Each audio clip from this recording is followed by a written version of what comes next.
যারা দেখবেন সবাইকে আসসালামু আলাইকুম রহমতুল্লাহ।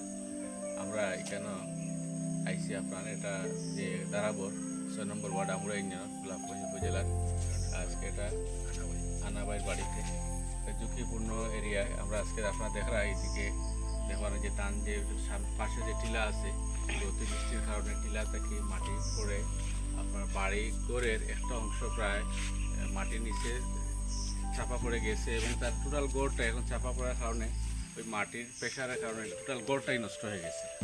আমি চাচাকে আমার আসছি চাচাকে দেখার জন্য এবং সান্ত্বনা দেওয়ার জন্য, এবং আল্লাহ এর মধ্যে অবশ্যই কল্যাণ রেখেছে। আমি ওদেরকে বলেছি এবং আমরা যে কোনো সুযোগ থাকে আমি আশা করব বাংলাদেশ সরকারের কাছে এবং প্রশাসন গোলাপগঞ্জ প্রশাসন উপজেলা প্রশাসক বা কর্মকর্তা ভারপ্রাপ্ত কর্মকর্তা সহ ইউএনও সাহেব সহ আমি আশা করব যে এই যে ক্ষতিগ্রস্ত মানুষ যারা আছে আপনারা যেন তাদের কাছে আসেন এবং তাদের খোঁজখবর নেন এবং গভর্নমেন্ট থেকে যে ফ্যাসিলিটি দেওয়া যায় আমরা ওনাদেরকে দেবেন এবং আমরা ইনশাআল্লাহ আপনাদেরকে সর্বাত্মক সহযোগিতা করব।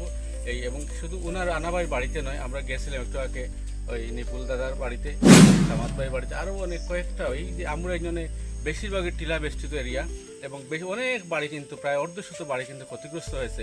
আমি গভর্নমেন্টের কাছে উদারতা আহ্বান জানাবো আপনারা আসুন এবং দেখেন এই রাষ্ট্রের নাগরিক হিসাবে আপনারা তাদেরকে খোঁজখবর নেন এবং তাদের যে পরিবারগুলো ক্ষতিগ্রস্ত হয়েছে আপনারা তাদের পাশে দাঁড়ান এবং তাদেরকে সহযোগিতা করুন আর্থিকভাবে এবং যে কোনো ধরনের সহযোগিতা যে আপনারা করেন ইনশাআল্লাহ এই মানুষগুলো কিন্তু উপকৃত হবে।